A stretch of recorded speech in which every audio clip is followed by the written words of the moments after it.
We're going. We're going. There it is. It's starting. All right, let's share screen. Primary monitor. Boom. Okay. Yeah, so let me just kind of go here. All right, so tell me, Brenda, are you seeing the screen? No. No? You should be. Oh, there it did. It just popped in. Yeah, it takes a second.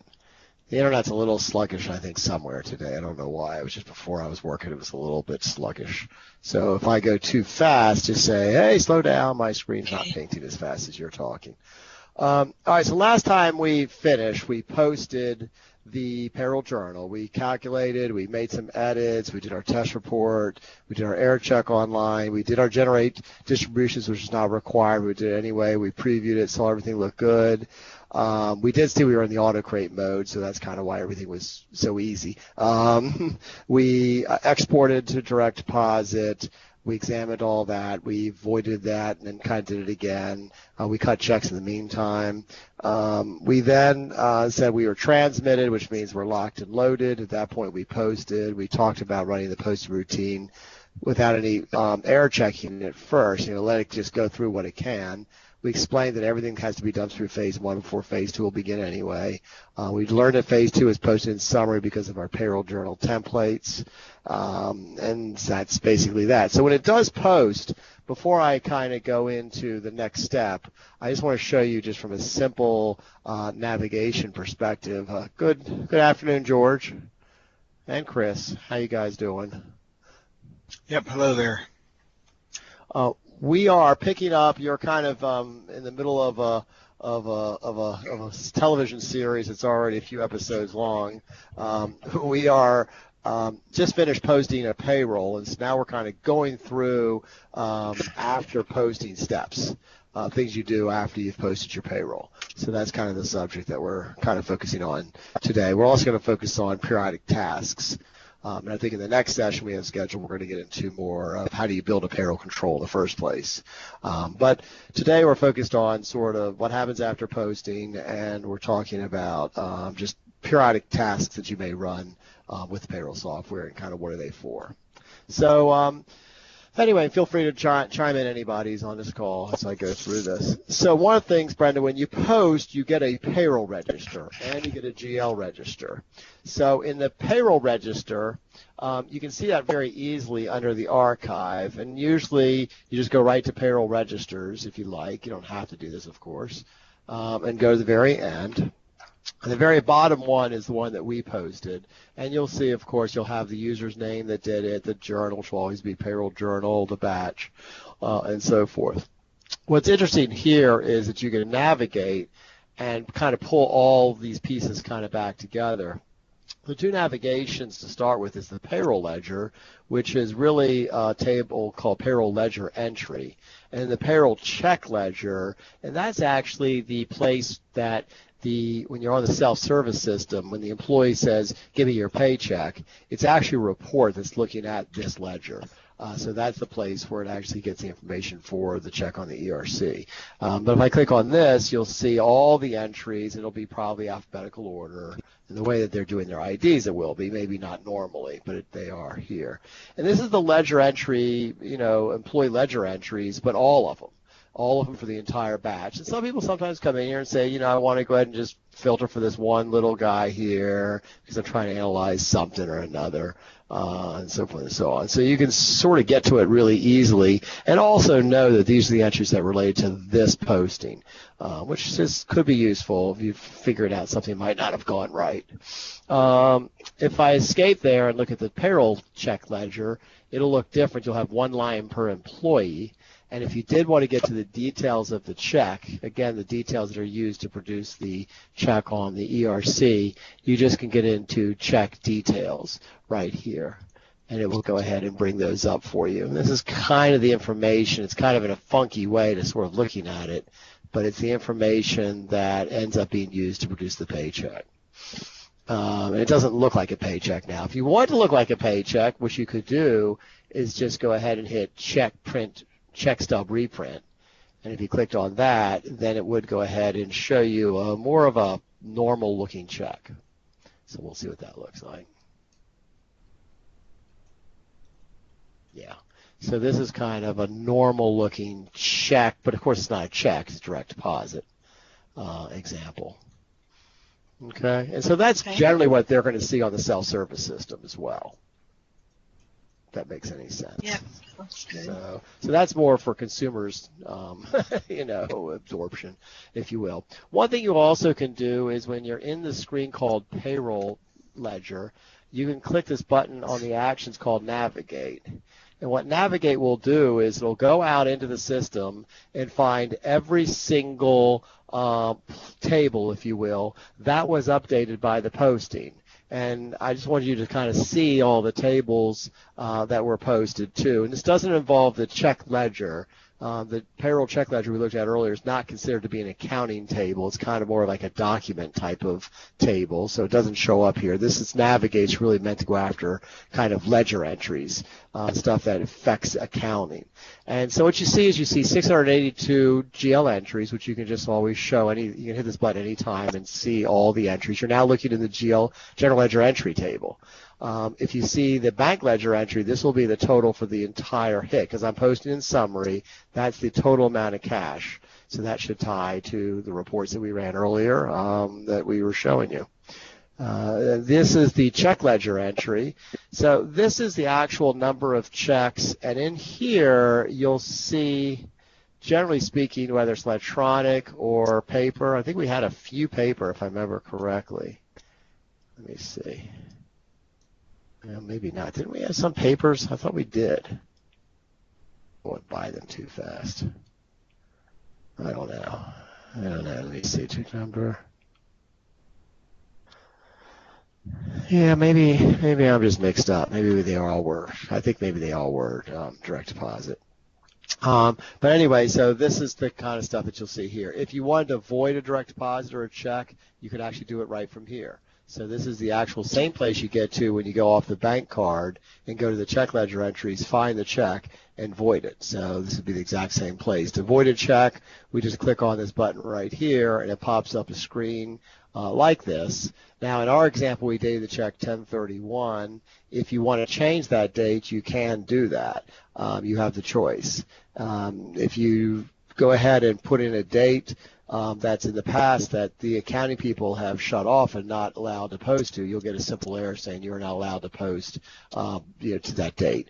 And so you have to find out, scratch your head a little bit first and find out what the heck is the intention here. Do you want us to go ahead and create a more forward date, clearly around today, as opposed to the default, which is the original check date.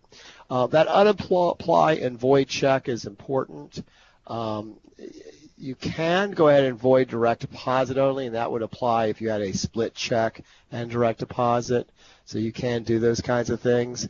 Our advice is, for the most part, usually the whole thing is wrong, and generally it's best to take the top option. The top option will automatically void the check and reverse out all of the taxes and everything from an accounting perspective and from a tax reporting perspective. So in that case, it's as if the check never occurred. All of their quote-unquote buckets have been removed or reduced. But at this point, it's up to you. Do you want to reissue a check with different amounts? Then you just process it all the way through again. I think the only time people pick this stuff is if they actually just lost the check. However, I'm kind of the feeling that the procedure is a little bit hard for operators to understand, and I think they're still best just going ahead and voiding it all out and just reprocessing it then the way it was. It's almost just as easy to do that. It's almost more difficult to try to void out just the check itself with not reversing the amounts. The system puts it in a funky miscellaneous control that you then have to figure out how to get the money out of. So it's a little bit more complicated. We can certainly show you how to do it, but our recommendation is to just unapply and void in every case. And we've found that when we tell people that and they follow that, we have less issues. I'm not going to void anything right now. So that's just the navigate after the fact, at the register level. That's kind of why I wanted to show you that. Okay.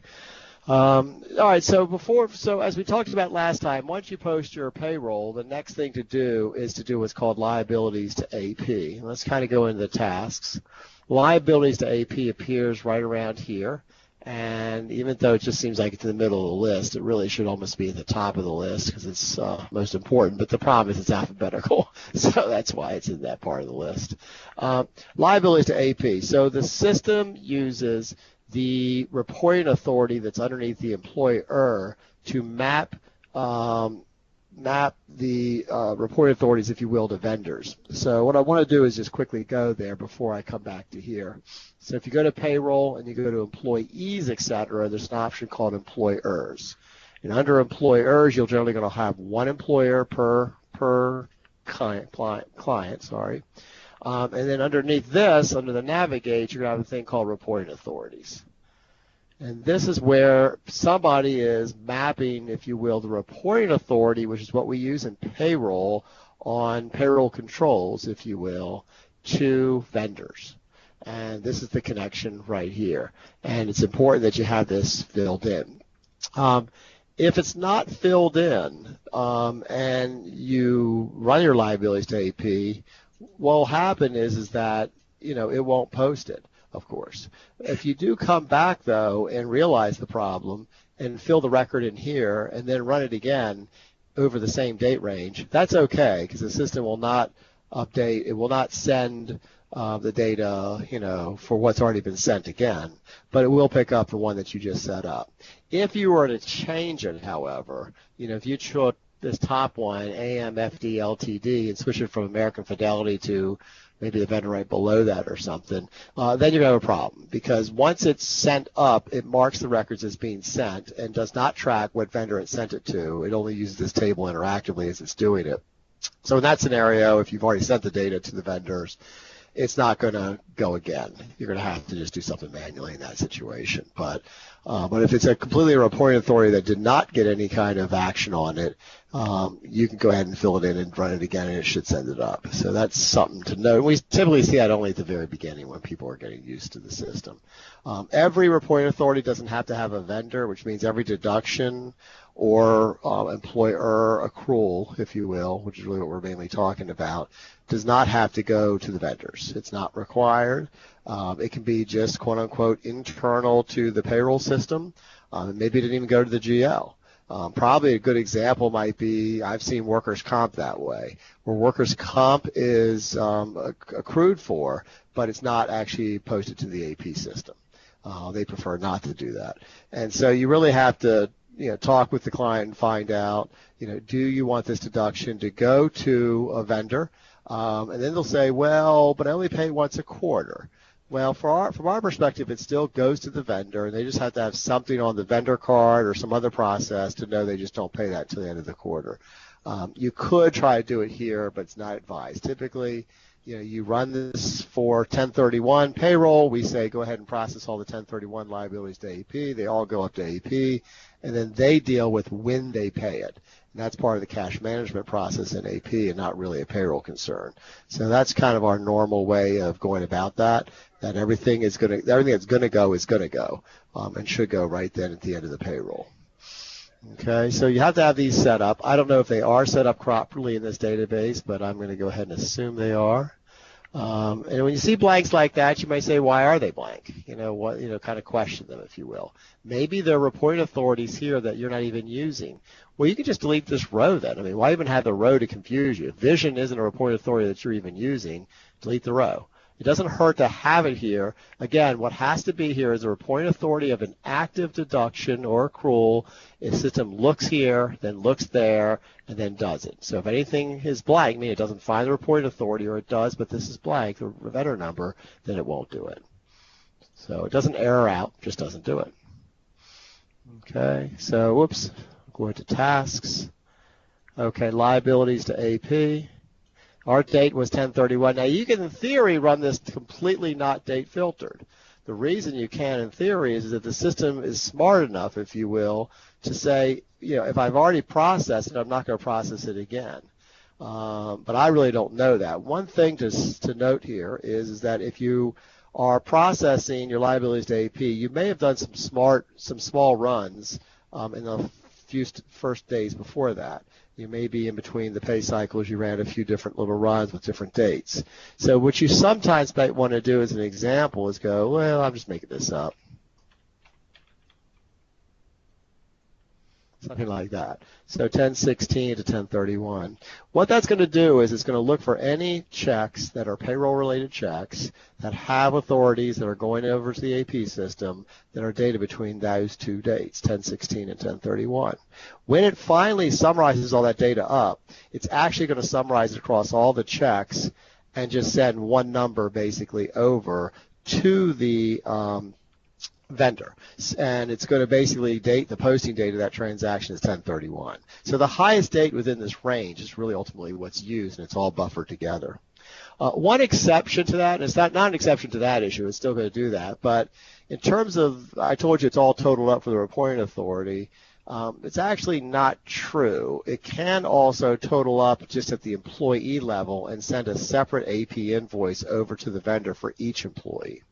Well, why would you want to do that? Well, the answer is that you do kind of want to highly consider that for wage attachments and garnishments, things like that, child support. In those scenarios, it's beneficial to have it over to the vendor by individual employee.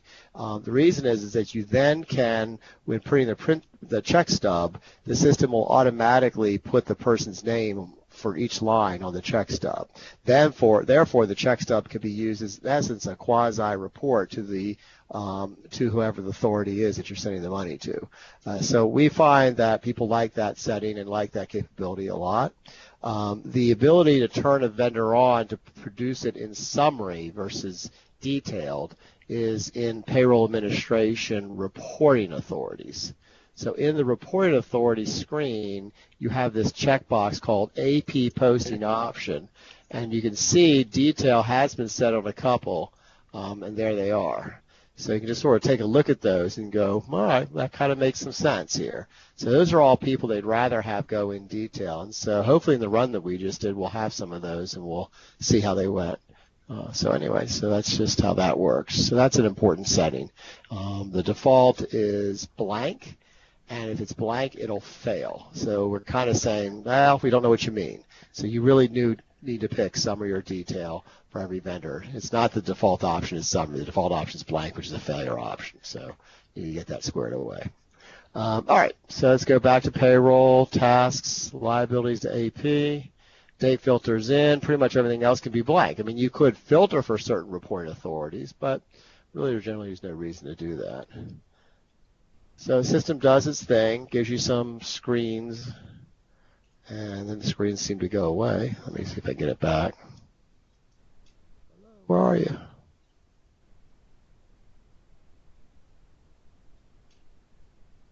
There it is. So it's probably going through every single person for all federal, which is probably going to be the FIT. Might be more than that. I don't know. This is Medicare, so I guess I was going to say it might be Medicare and Social Security, but it looks like that's separated.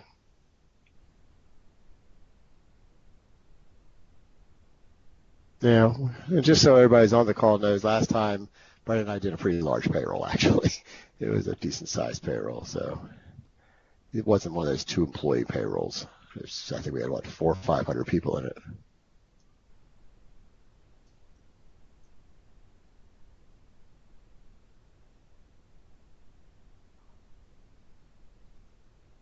And I don't know if it's, no, it's not alphabetical. I was going to say, is it alphabetical? I'm not sure what order it's in.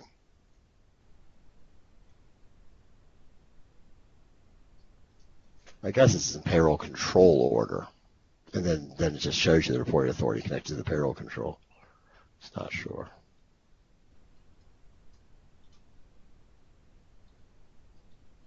The problem with that is really don't know when it's going to end.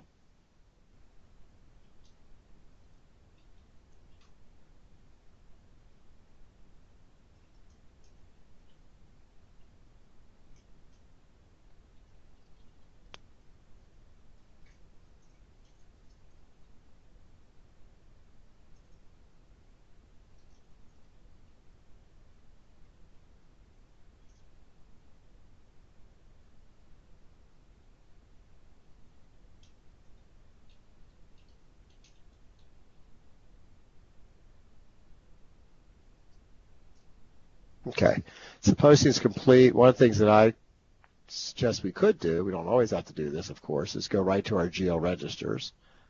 And we go to the very bottom. The liabilities to AP is the source code, so that means it came from that program. I could navigate to the vendor ledger. And this is all the vendors that were hit. You can actually see payroll posted from the 16th to 31st. That's your range that we put in.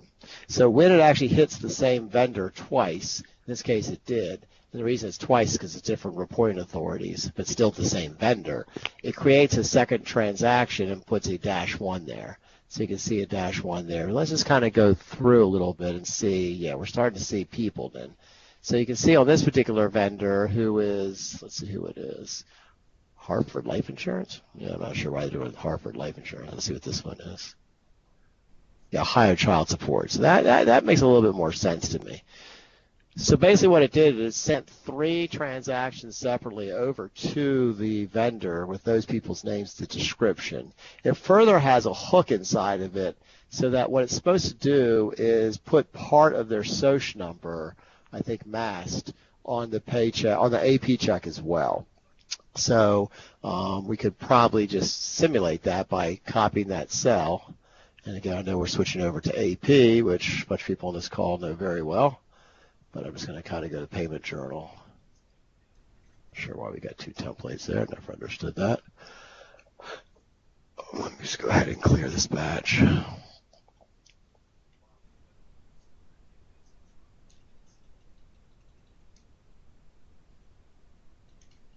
Okay, I'm just going to suggest vendor payments for this one vendor. 0131. 0131. Bounced by computer check or bank account. I don't know what bank account it's going to be. Sometimes the AP checks for payroll are coming out of the payroll account, and sometimes they're not. So that's something else that has to be determined, and usually that's controlled a little bit by the payment method code, usually, or the vendor posting group. A lot of times the vendor posting group will be used to distinguish vendors that are payroll-based vendors. So at this point, you may still be going into the general account, but picking the payroll vendors if you're doing it in a separate run. You can do it in a normal run, just depends on just what your preference is. But I'm going to go ahead and just hit OK and see what comes in.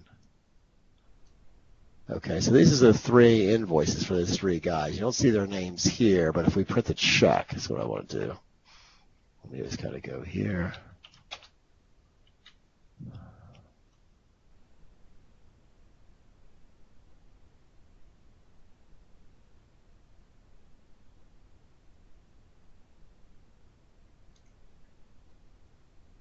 Yeah, it doesn't have their social number on there. That's interesting. We used to do that. I don't know if that's something that there's a setup that controls that or not. Or maybe they decided to get rid of it for security reasons. I don't know.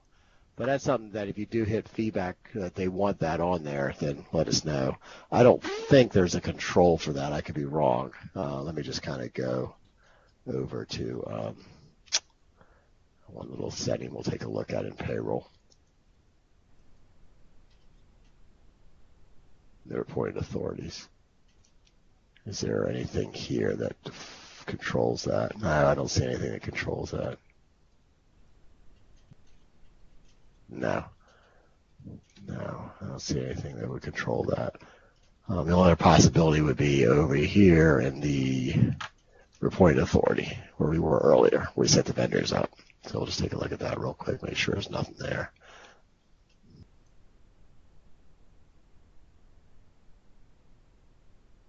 No, I don't think I see anything. Okay, well, then I'm not going to worry about it, but it's just something that I thought we had done at one time. Maybe we lost that somewhere along the way, or maybe I'm just making it up. I don't know sometimes. So many things. Okay, so that's liabilities to AP. Those invoices that come over do not have a documents associated with them. They just basically are direct journal entries where we're just debiting the liability account and crediting the vendor, AP, if you will, and then they're just ready to be paid. So that's generally the process. Most of our clients pretty much all exclusively use the liabilities to AP functionalities. Very few clients that don't use it. The ones that don't use it I've never understood. So anyway, I'm assuming that everybody in Ohio will use it. So Brenda, unless there's any questions, I'm going to move on to some other type of tasks, if that's okay. Yep, that works. Okay. Okay, very good. So in the task area, there's a bunch of them out here, and I kind of want to just sort of touch on them, go into some a little bit more detail than others, but basically just kind of touch on them to some level. I'm not going to run all of them, but I certainly can tell you what I know about them, at least hopefully I'll know something about all of them. The create payroll encumbrances, I definitely know about. So what that's designed to do is that you've got a budget for the year for all of your payroll, both your benefits and your expenses, and then after 1 month of processing, you can run the create payroll encumbrances.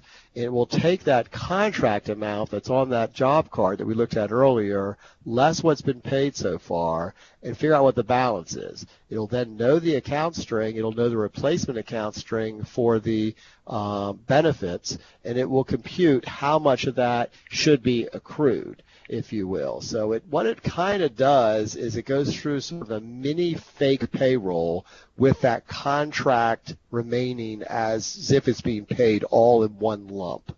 So that's kind of what it does. It gets back the results and uses those results to build a temporary table, which ultimately goes into a journal entry.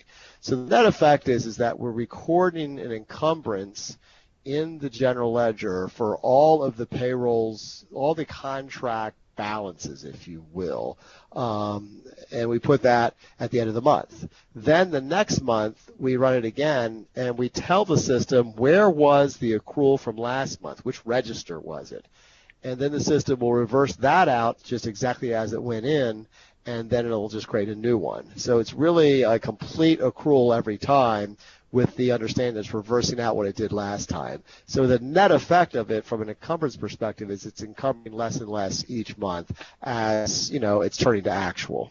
And again, I haven't seen in Ohio whether that's something that they are interested in, whether they actually want to encumber. I think when they think encumbrances, they think of purchase orders. I'm not sure they really think of the need or desire to encumber their payroll. Do you have any idea, Brenda? I don't know about that. I know they do on purchase orders. Yeah, and that's very typical. And in purchase orders, it's impossible not to encumber, really, in our system. It's going to be. I think the payroll thing. Say again? I think a payroll encumbrance would be a good thing, too. Yeah, I think so, too. The reason that's beneficial is you can have budgets, but budgets are kind of at the beginning of the year and kind of where I think my payroll is going to land. As you're moving people around and changing their account strings and so forth and so on, you may have created some problems in your budget, quite honestly, or some more openings in your budget that you anticipated otherwise. Because especially for grants. If they have so much money out there for grants and it runs out, then they're going to know. Yeah, they're going to know a lot quicker, because once Right. you encumber it, then you can just simply run a simple report and say, okay, budget, minus encumbrances, minus actual gives me availability. We have tons of reports that are all focus based on that. And so all of a sudden now you're going, oh, okay, I have a much better viewpoint about really where I think I'm going to end the end of the year, but very early in the year. I think the problem is a lot of districts, they're kind of scrambling at the end of the year because they didn't have access to all that data, earlier in the year, right? And Right. So I think it's a really healthy thing for a district. And we have some districts that are religious about it, and some just don't even know what it means. So they really run the gamut. To run it, I'll just kind of go through a couple options on it. So the first and foremost is that whatever we do, we're not going to just post anything. We're going to put it into a journal, completely reviewable, and then you would post it. You being the district would post it. One thing to note, though, is before I kind of go on this area, there is reports in the system that we kind of touched on last time. We went through looking at reports, but I didn't really focus on them that much, is the payroll encumbrance analysis and payroll encumbrance detail. These reports go through, and I don't know if I remember them myself exactly, but I'm sure they're probably fairly intuitive. They're going by employee job, and they're giving you information. And again, I just don't know what the date filter is. I can't remember what you need to put in, so we'd have to maybe practice with this. But anyway, but the point is that this will give you a report. Let's just kind of put something in. I'll put 12/31/14 as a date. I don't know if that's going to help me.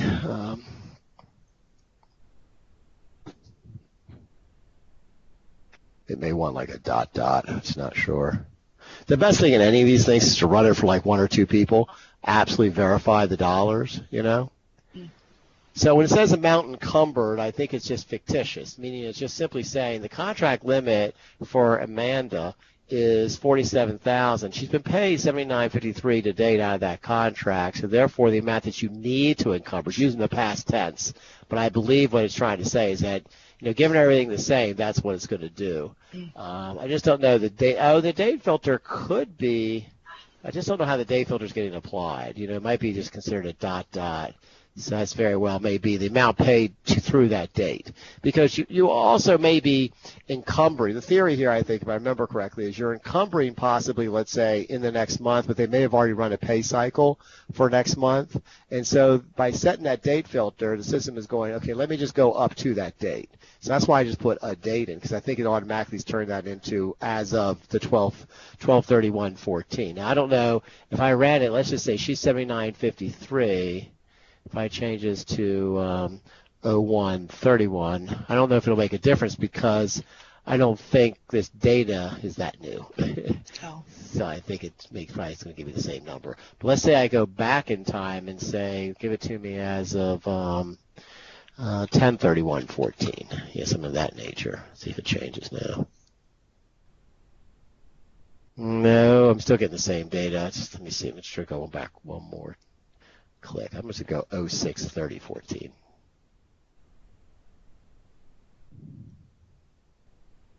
Yeah, I don't see it doing much of anything.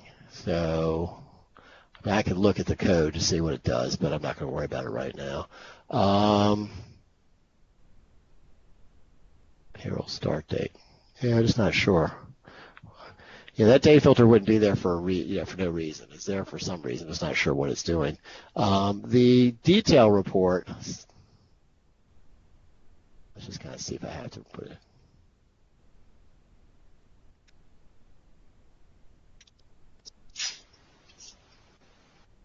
Huh.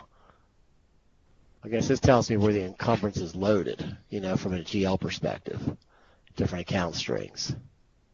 So these are all the different account strings and where people are loaded. Huh. That's pretty cool. Anyway, so those are the two reports you have out there. The process itself is over here called Create Payroll Encumbrances. What you do is that if you've run this more than once for the year, then you need to reverse out your last month's encumbrance. The encumbrances get a very specialized register. So on those registers, you know how we had that field called source code, and we saw a few minutes ago liabilities to AP?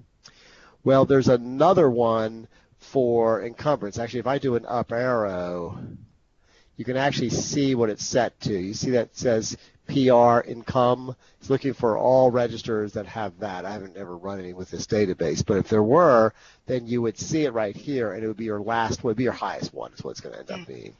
And so what you're doing is you're telling the system what register is the one from last month, where should I put in the general ledger, okay, in the encumbrance. So I highly recommend that if you do this, you would create two batches. The reversal batch, and this one does have a reversal batch, so you would use that. And then if I come down here, where am I going to put the new entries in? Again, picking encumbrance again, batch name. Default. That's good. That'd be fine. Okay, here you decide whether you're doing earnings, expenses, or both. You can say both. If you do encumbrance both, then you have to know that there's a little bit of a trick in that there's the system needs to know how many fiscal cycles are remaining in this encumbrance year, because the flat amount type deductions, it's going to try to multiply them by a certain amount. So in other words, if the medical is $600 for the ER, and we know we have X amount of pay cycles left, it's going to multiply that by the number of pay cycles, wherever you type in here. So this is how many cycles do you have left remaining in this year. If you click on salary only, you can't put anything in there. You see, it doesn't even matter. What this option is for, this next option, so let's say I put 9, something like that. override calculation order. So again, as I told you, to compute the expenses, we have to actually go and do a mock payroll to figure out what it's going to be. You need to have, you don't need to, but the benefit is to create an override calculation order that maybe is less than the normal one. The reason I make that point up is that, the system takes time to do a normal calculation. So you want to make it work as little as possible. So you're interested typically only in earned consal for your earnings because it's contract controlled, therefore you're going to do an encumbrance. Stuff is more discretionary, you're probably not going to encumber. But also you don't need to factor in post-tax deductions. You don't need to factor in garnishments and child support because you've already declaring, from an encumbrance perspective, their gross, and therefore anything that they're going to pay from their gross is not relevant to you. Remember, this is encumbrance. This is the expense to the district. We don't care about those things. But we do care about some pre-tax deductions. The only reason we care about pre-tax deductions is that then it affects the basis in which we compute things like the FICA match, the Social Security match. It's those that we're caring about. That's why we care about pre-tax deductions. So a lot of people will construct a specialized calc order that is used for this area of the system, is also in the budget planning tool, which I'm not sure we'll get to today, but it's the same basic discussion. It's nice to have a calc order that has less. There's no reason why you want to make the computer think through. And again, for 2,000 employees, it's like almost a whole payroll calc. If you create a much smaller calc order, it's just that much faster, basically. So that's why we're asking you to put that in there. And I think you have to put something in there. I'll just put the master in now. Okay, so I'm trying to think. So in our case, by the way, you would have to unclick this because you have nothing to nothing to remove. You know what I mean? There's nothing to reverse. So these first four options are not relevant when you unclick that. Posting date, I'll say, I don't know what, I'll say 10/31/14. Document number 10/31/14 ENC. I can pick an employee. So maybe I will go ahead and pick, let's just pick a class of employee. Let's pick the admin people. And employee jobs. I don't know, we'll just see what it does. I have no idea. Well, it says it did something. I don't know if I buy it. Let's go into general journal. So then you would actually go into the general journal, encumbrances, and look to default, and it didn't seem to calculate anything. So I'm not sure why it's not finding anybody, but maybe they don't have contract limits in for any of those people, which I've noticed they didn't seem to be using contract limits for some reason. So I'm not going to get into heavy duty analysis as to why this is not working here because that's going to distract us, but I just want you to know that that's what that function does, and we do have a lot of districts using it, so we do know it works. Employee view sync.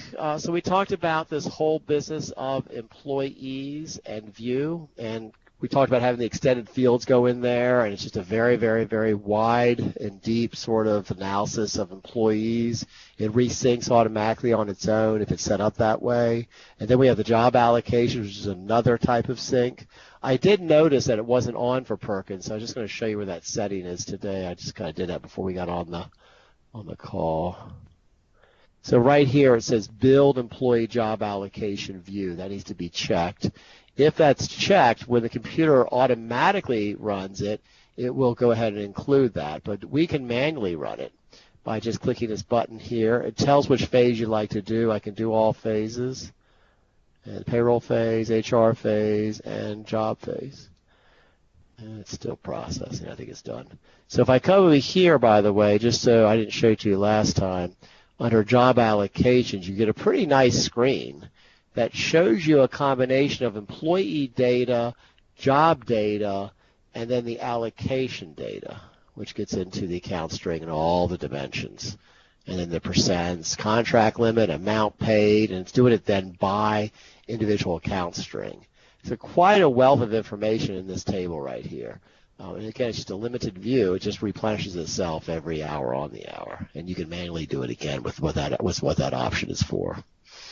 So that's something that a lot of people don't know about. They should take more advantage of. The end of year carry forward is almost always for leave, and that's where people use it for. Generally speaking, If you have a policy that says they can't carry over more than 3 days, let's say, of a particular type of leave bucket, then this is the program to sort of lop it off. Typically it's run at the end of the year that rollover is based on regulations of the district set to happen, whether it's 12/31 or 7/1. Usually it's one of the two. The carry forward date you entered in, so I can say 06/30. The balance control would be whichever one you do it multiple times. Let's say it's sick days, as an example, and you can't carry over more than 5, okay? So if somebody has 6, it's going to do a -1 transaction. Reset negative balance to 0. So if they do have a negative balance for whatever reason, do you want to have them switch back to 0?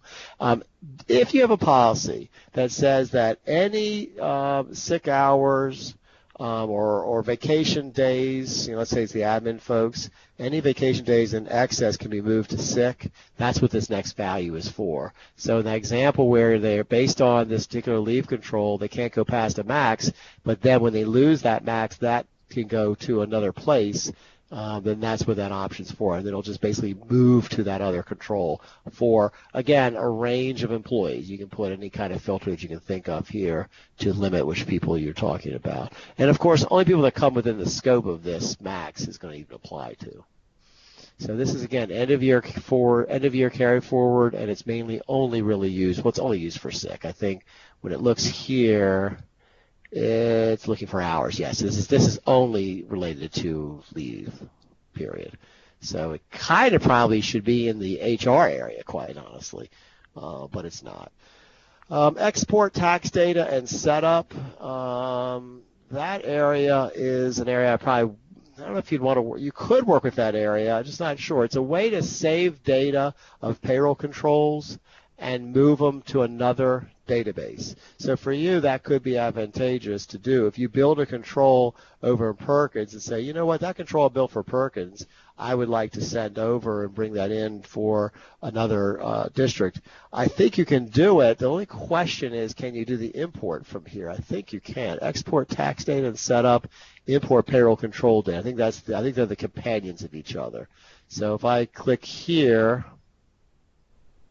it's probably asking me what do I want to add or filter out. I'm going to go ahead and add to it what? That doesn't even look right.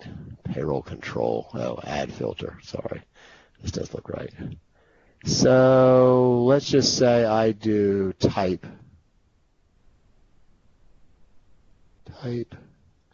of pre-tax. I'm going to do my pre-taxes. I'm going to go ahead. Okay. It's going to ask me where I want to put the file. I'm just going to open the file. And so there are all my pre-taxes. What it's doing here is this is the whole control. This is part of the design of the control. There's going to be a lot more to it. These are all the method steps to do it. This is kind of stuff that's hard to explain because you haven't learned about all this. But this is all of this stuff it would need to sort of design a control electronically to bring one control over. The way you probably ultimately would do this is do it for one control. So you would export out one physical control by just going to code and just typing in the code that you'd want. So let's just take AC Life.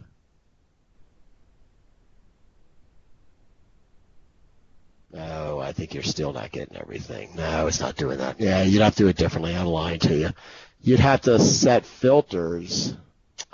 It's not allowing me to set filters. There's other tables that's being sent out, and it's not allowing. It's not filters not copying to the other places.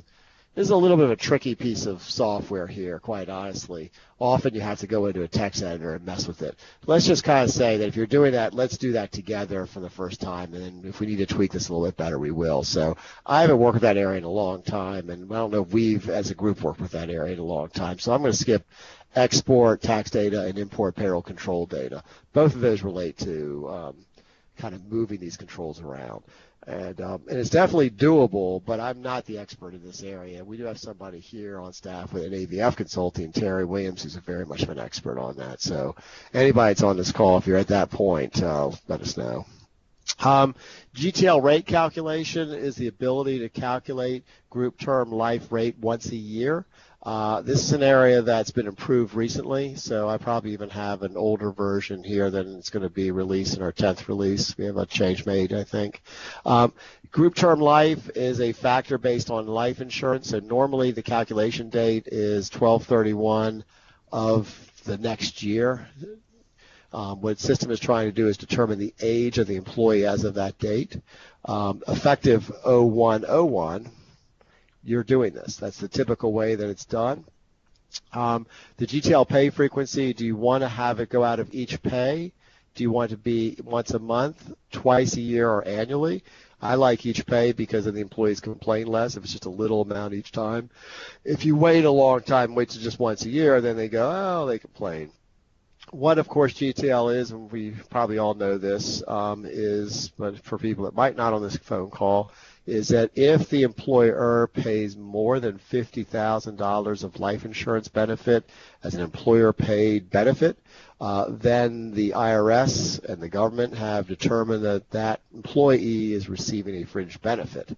And they have this formula. It's based on a whole calculation, if you will, to say how much the employee needs to have that fringe benefit added to their earnings bucket to be taxed. Taxed for Social Security, federal, state, Medicare, et cetera. It's taxed all the way across the board. So it's a fairly known thing to do. We have a GTL fringe earnings, and then we have a GTL deduction. What we end up doing is no matter how we end up figuring it out, we just give you the money, tax it, and then take it right back out. So you don't get the cash, you just get the tax benefit or the tax hit, if you will. So it's nothing but a downside to the employee. They're just paying more taxes, basically, bottom line. Brenda, you're probably pretty familiar, I'm assuming, with GTL at this point in your career.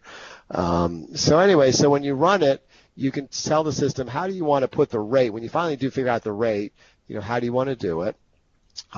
So the choices here could be a fixed coverage amount. So if you have some rules that say that if they're based on some field or something on the employee card, they have a fixed amount of life insurance, that's one way to do it. Typically, most districts, it's a salary multiplier, so they would pretty much pick salary multiplier. The salary multiplier might be 1 time salary or 2 times salary, something of that nature. The rounding is typically always down. So if they make $32,001, it's $32,000. That's pretty much universal. That's really not governed by the government. It's governed by the life insurance policy and how it works. So you have to ask the employer, tell me about your life insurance policy, tell me how it works. They'll usually say that if you make $32,000 and a penny, it's considered 32. And then the rounding factor is usually always by thousands. So that's pretty much the universal way. So at that point, the system is going to compute the person's salary as being $32,000. So if they make $32,412.16, it'll be $32,000. If you don't go rounding by 1,000, then it'll be $32,462. So it's just rounding down from pennies at that point. So, and the coverage amount is not a field you can enter into unless you change that multiplier option. Pick a range of employees if you like, so forth. Again, only employees that have over 50,000 when that computation is computed will actually be computed. And so what it does, it comes back and says X amount of people. Let's just actually run it and see what it does. Okay. Well, you have to have, one of the tricks is that the system does need to see, it's trying to do some mathematics, and it's using 12/31/15 as the date. That means that somebody hasn't set up next year's pay cycles. So let's kind of quickly do that because it's good to know how to make sure we know how to do that. So we go to pay cycles. We got semi-monthly. We have terms. And what's missing right now is that somebody started this one but never finished it. So if I go to 14/15, it probably ends on 6/30. So what I'm going to do is simply go ahead and do this one right here. And I'm going to go ahead and generate pay cycles, frequency. I don't know if I picked that. No, I don't pick that. Date formula, I don't think I picked that. No. So 24, yeah, I just picked the starting date. So it's 07/01/15. And there we go. There we go. We can just go ahead and navigate them now. And they all look good enough for me. Okay, good. So let's go back to our GTL.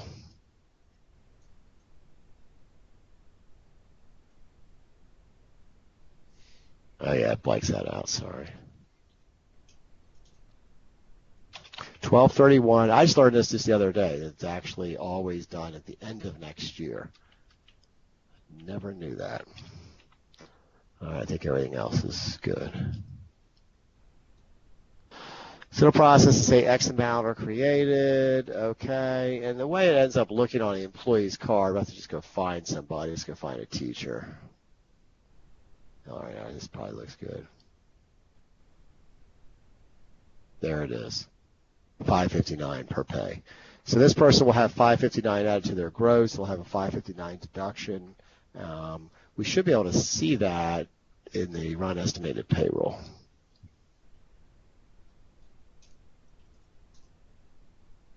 So do we see it? Yep, there it is, the $5.59 earnings. Uh-oh. Yeah, that's right.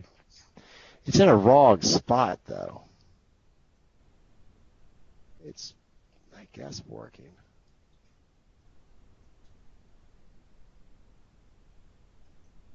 Yeah, in the calc order, it's really not good to put earnings not all together. So my eye didn't see this at first because it really was meant to be up here.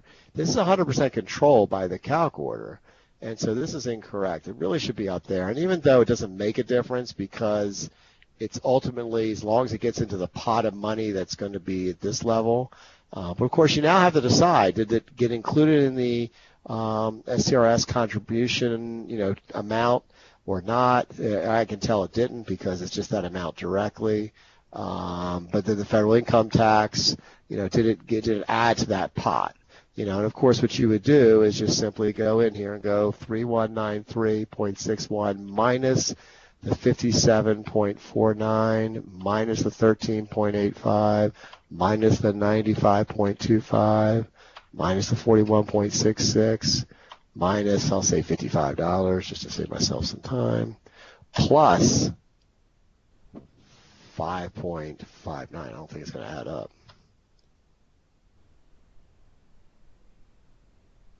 There's another contribution. I'm missing that one right there, 383.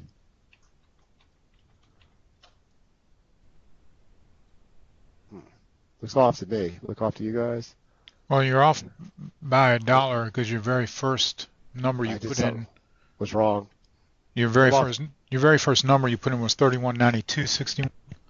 Instead of 31.93, so you're off by $1 yeah, there. And I probably missed another dollar somewhere else because I'm off $2 my final. Okay, but I'm sure it's not $5.59, so I'll trust that it all works really well. But one thing that I would suggest is that that calculation, this guy being this low doesn't make sense. So the way to fix that, I'm kind of glad sometimes when the system breaks down. Oops, except I broke down too much myself. Hold on. Going to go ahead and open it back up. Back to Ohio Perkins test, departments, payroll, administration, under calculation is calc orders, master calc order, navigate, controls. Okay, so earnings, somehow this guy got down here, this pre-tax, let's see where it got to. GTL fringe, yeah. I'm not sure what Medicare fringe and vehicle fringes are, but they really all should be somewhere else. I'm going to go ahead and cut those. Let's see. Can I cut the rows? Yeah, go on down. Oh, the row.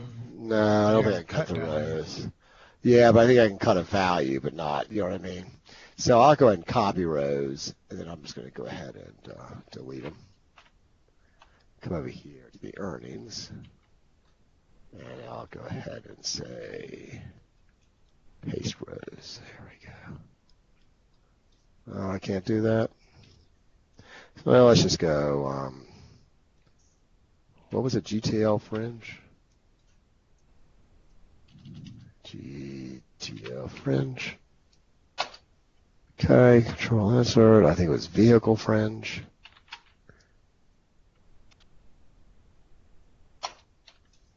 Anybody saw the last one? Is what in Medicare? Yeah.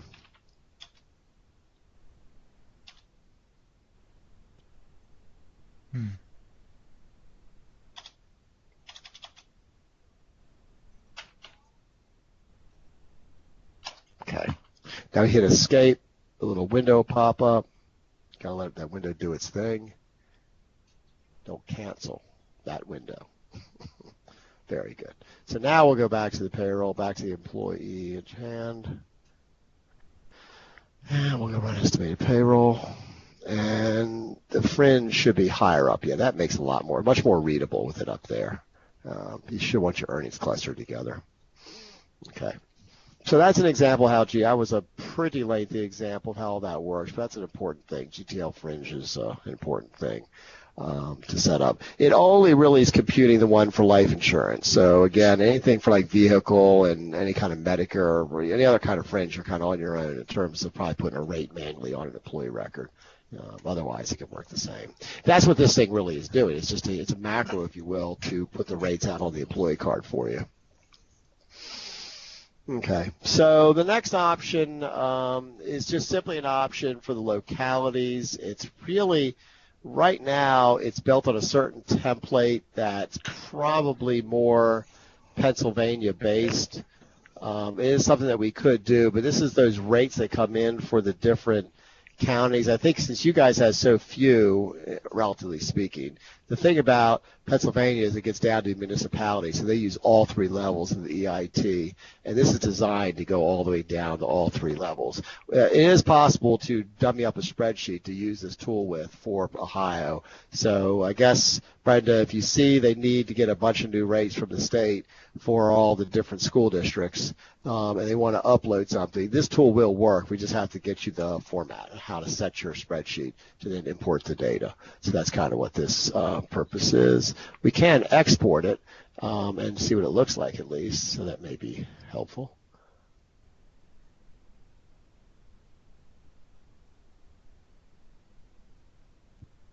Yeah, so it actually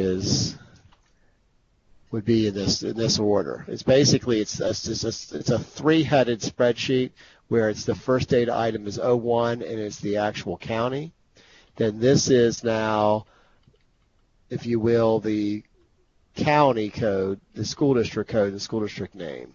So that's what that would be.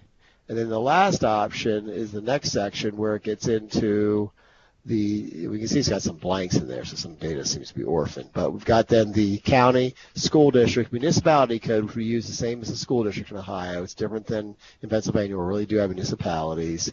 We still repeat the same school district name, and then we have both the residential rate and non-residential rate, as if you actually live there versus if you don't live there. It's kind of what that's for.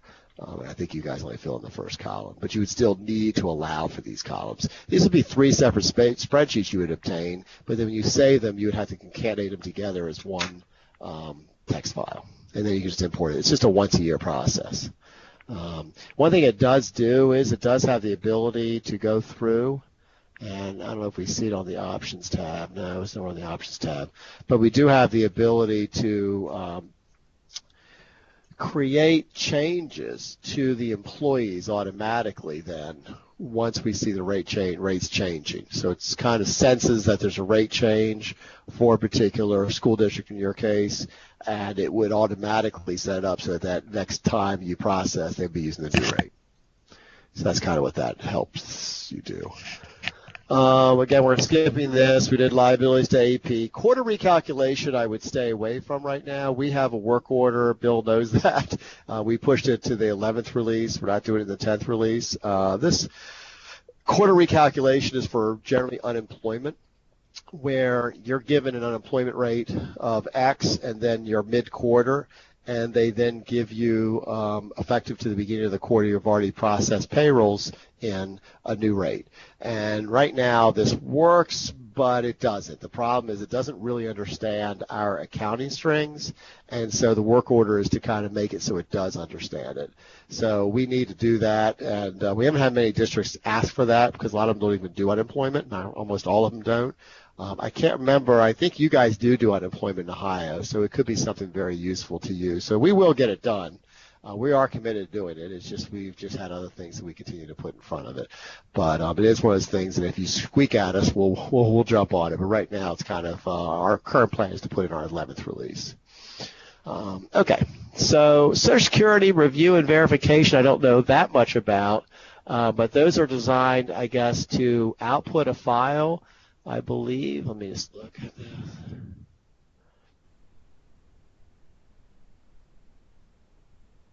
Okay, so I think what it first does is it just tells you anybody that it doesn't like, which is very useful. So you can see that's a malformed Social Security number for Matthew Koiser. You probably should note that, Brenda. You got a problem. I don't know if it's still a problem, but that's something you do want to get fixed. So it's really nice in that sense.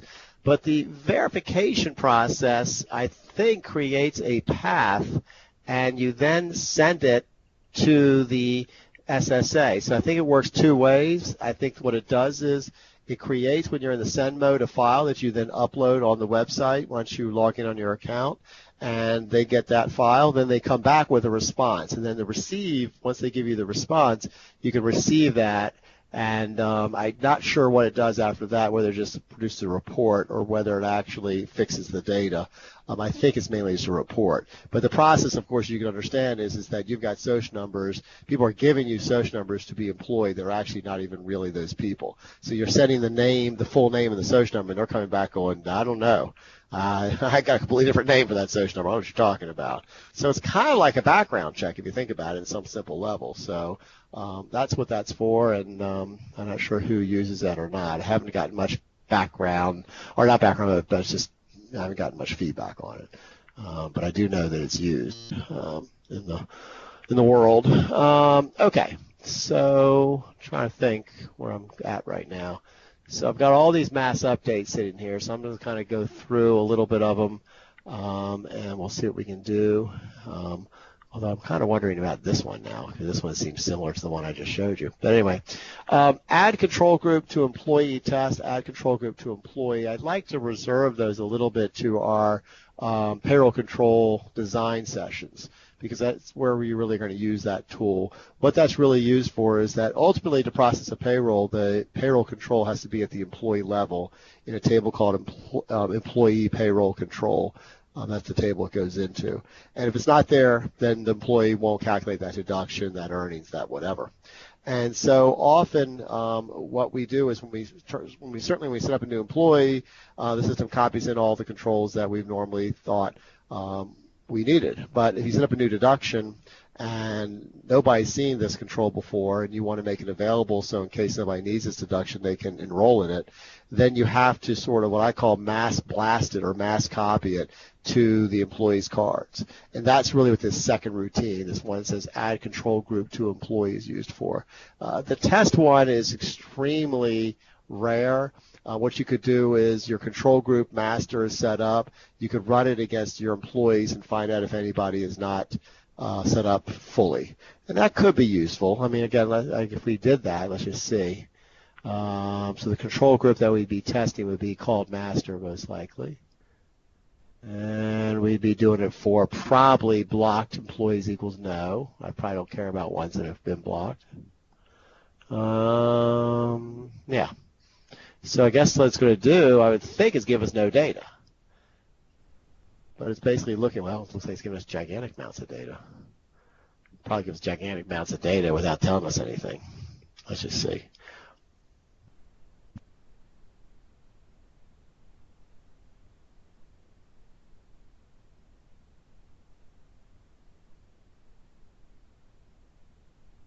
So this report, the first one, doesn't actually do anything as a report. I'm not going to run the second one. We'll run that later in some of our testing, where we actually attach just one little mini control to an employee, to all the employees. The way we do that, by the way, we set up a little mini control group with just one control in it, and then we just apply that one to everybody. That's how we end up doing it. I recommend that we then go and close and delete that little mini batch, that little mini control group, but some people don't do it. This is a lot of records. Holy cow.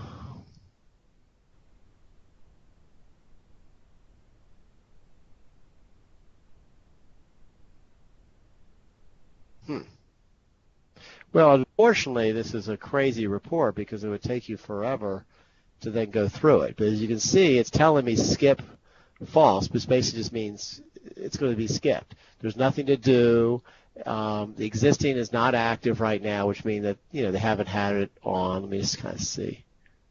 Yeah, true just means it is active.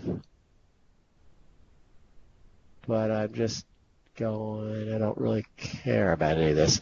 I'm wondering if I could have set the options differently not to get all this data. Leave existing controls.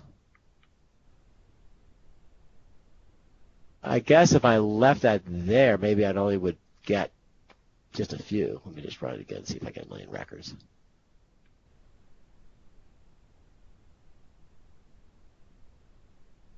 No, I'm not getting a sense that it should not be that many records. But it did look like we had some that weren't fully on the employee cards. Well, it definitely went faster. Okay, false.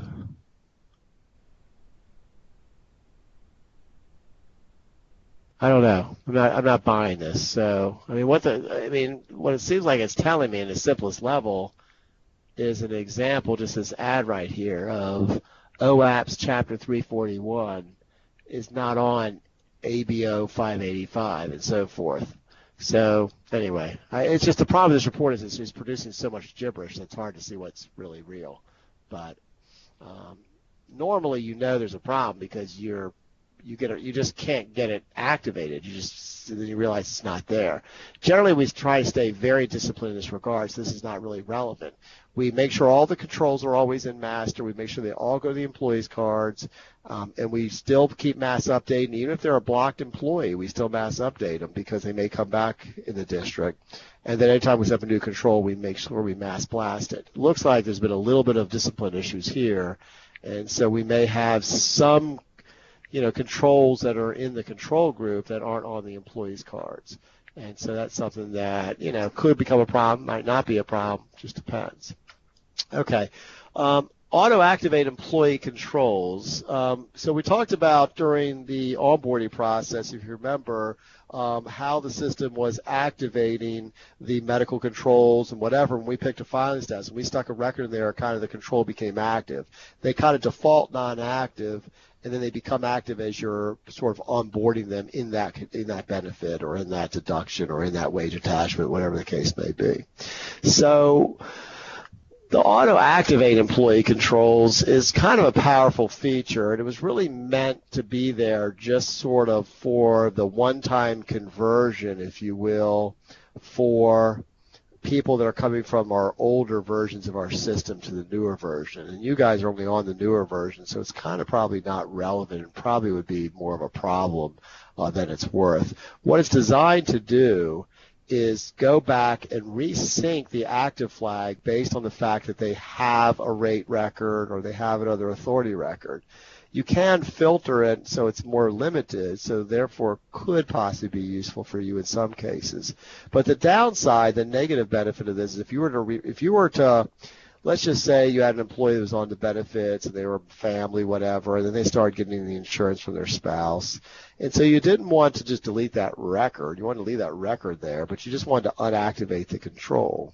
Well, by running this, it would reactivate it again. And that would be a problem because now all of a sudden they're having the deduction again.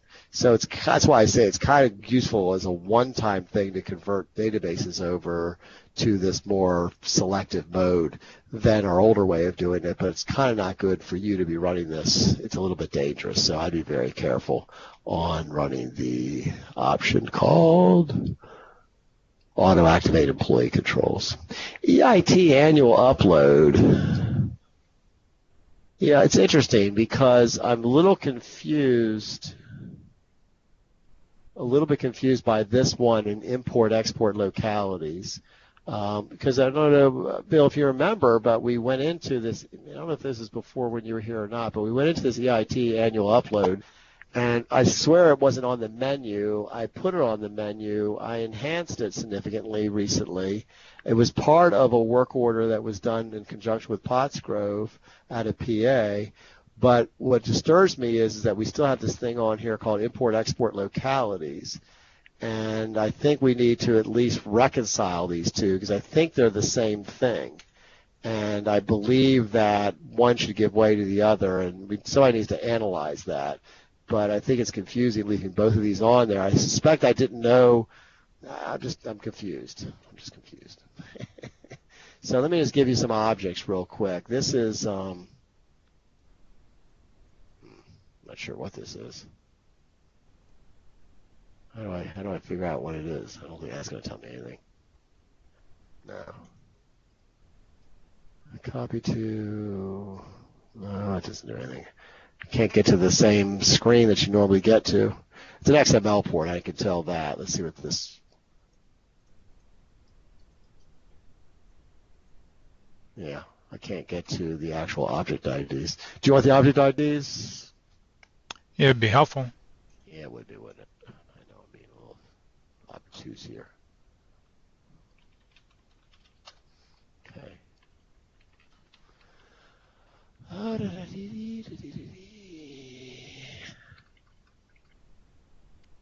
right, so the import-export localities is this one right here. It's 3708-5528. That's an XML port.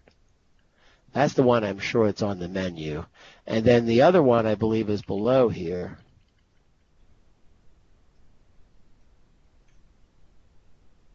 Tell me if you see it. There it is.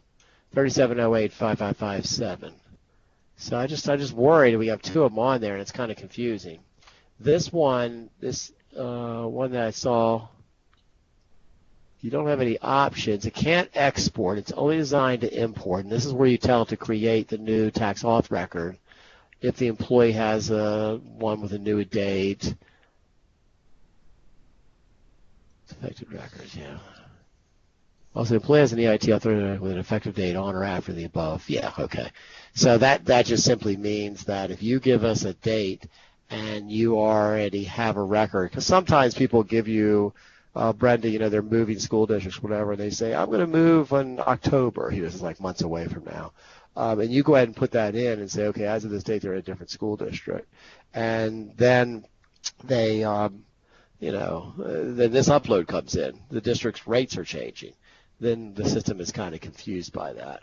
So I do think that it does come back and tell you not who the employees are, but at least how many you had like that. But anyway, we wrote this we spent recently work on this one, Bill. This one we haven't touched in a long time, and I'm just not sure. We should probably just at least look at both of those and reconcile those, and that'd be a good Chablis job. He could help me do that. Okay. Employee jobs block unblock, so that could be real important. So we talked about that, I believe, in that we said, hey, maybe with coaches, we'll set them up as a salary job. It'll be $6,000. The pay period amount will be $3,000. And we'll go ahead and mass block them and mass unblock them. And the reason we'll do that is because we only want to pay those guys at the beginning of the fall season and at the end of the fall season. So this is where you could just go, okay, I know that I am now getting ready to process the check run for the first half of the coach's pay. What I could do is just simply come in here, and let's say, assuming they were blocked, I will unblock where the payroll job is coach. I'll just make that up. Let's see. I forgot. This is your database. Let me see. Do we have athletic, maybe? Athletic worker. I'll make athletic worker with a payroll start date of whatever. I mean, you can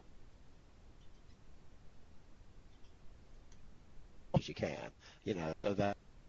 And you click and it says, okay, the 72 jobs were blocked. What I recommend doing before you do this is to go to your employee card, go to the jobs, and break filters and set filters so that you actually see how many of these you expect to be caught. And then what I would do is I'd copy that to Excel, count it, and say, okay, I got 72 records. Run this, and it comes back and says 72 records updated. You go, that feels good. Same thing in reverse when you kind of block them back. When do you block them back? After you've processed the payroll. Once you post that payroll and you've done liabilities to AP, you go right back to this feature and you block them back again. And then they're just sitting dormant again until you at the end of the fall season. You just turn right back on, cut them, turn right back off. So that's a simple way to do it. There are other ways to do it, and I'm going to show you some other ways. On the payroll control, you could just turn off the calculate.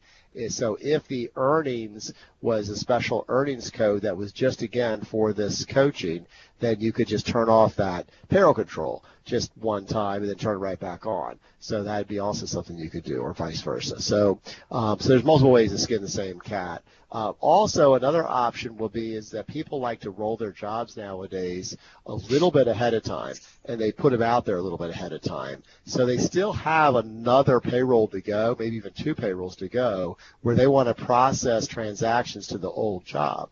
But yet they already want to roll the jobs and create their new jobs. So the system allows you, I think, not to block the old jobs. And so if you actually do that, then you need to eventually block them, because once you're past the period, you really do want to block them because they come off the view. They're not defaulting on the screen. It's just easier and more common sense way to use the system. So again, same thing here. Just go ahead and say, give me every job, maybe blank this out or something. Let's say we blank that out, and start date of ... or less than 07/01/15. I'm just making that up. So any start date that's before that date, go ahead and block. Of course, you want to pick the right option here, that kind of thing. So again, that's kind of another reason why we use the mask block and unblock, because sometimes we want to roll the jobs before, but not really literally between the two cycles. So you can do that with that technique as well. So those are some of the reasons why we block and unblock. Generate employee W-2. So nowadays, the W-2 information that shows up on the self-service system, and actually all of the reports, to my understanding, are all coming from the data that's generated when we hit generate employee W-2. This is a batch process. It's what takes the longest time period, and then after that, everything else is quick, knock on wood. So that's kind of how we've devised the system. You just put in your year, 2014. I'll pick an employee. Let's pick, it's an employer. We'll pick Perkins. Pick an employee. I'll pick my teacher, Amanda. And we'll say OK. Okay, so now that it did that, we, theory, should be able to go to employee, go to Amanda. Let me just kind of go at the top here. Teacher, Amanda. And then under the navigate option, we should have an area called something, W-2s. Okay, so the system now will have a header record, okay, which is going to comprise really of all the form except the data. All the major, like the checkbox about the retirement plan and their address, social number, et cetera, et cetera. And in the detail, the system will have the data that's going to go into their boxes. And it's going to be a text value, so it's going to be left justified in a weird way. But this is the dumb data that allows her to log on to the ERC and see her W-2. Now, you control when she can see the W-2. So even though you ran this program, we do have a setting in the ERC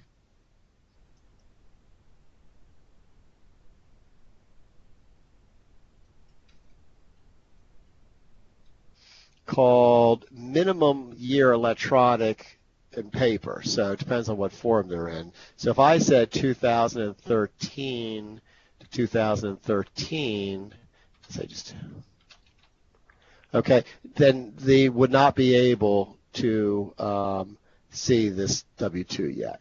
Now, as soon as I open it up, and some people are opening this up a month earlier for the electronic people, and for the paper people, they do it a little bit later. They do that for punitive reasons. That's why we have the settings the way we do. But again, it makes no difference to us. I mean, it's just if you've generated the data, why don't you just make it available to them? So, and on the ERC, they can print their own W-2s. The idea is you would never send them W-2s. They would just bring them up, and they would print them at their leisure, is the theory. So that's basically that. Obviously, there's a little more to just balancing your W-2s, but that's more general accounting type stuff. But you still can print the W-2s, but you just don't print the W-2s until you've generated them. That's the key thing there. Import employee other auth info. So where would that be used for? I'm trying to think. I guess if you had open enrollment going on in some external subsystem, and you had all the data from there that said what everybody's enrollment's going to be for the benefits, you could do up a file from Excel and just import it all in one fell swoop. That's probably why that's there. Otherwise, I'm not sure why it's really there. Employee rates, kind of the same thing. If you have something that's rate driven and you just want to import a bunch of rates at one time, you could just do that. So that's also, something that you can do. People do that for different things. And a good example is, they're doing union dues. And union dues, let's say, are rate driven, and there's just a ton of people with all the same rates, and they're all changing, evenly. Well, you can go ahead and export it by just going to the employee rates of one employee, break the filter and set a filter just for that rate code, send it all to Excel, fix your rates, send it to a CSV file, and import it right back in. Just got to make sure you get the right format, but other than that, it's pretty straightforward. And I think we've documented the formats of all these somewhere. I'm sure they're all documented, but if they're not, certainly let us know. So that's kind of the reasons where we use that.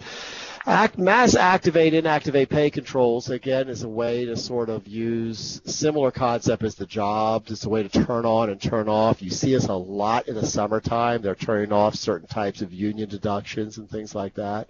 So they can mass deactivate them. One thing about the mass deactivate or inactivate is you can click on set the suspended flag. And what happens is then you can go ahead and activate it, make active, remove the suspended flag. History option.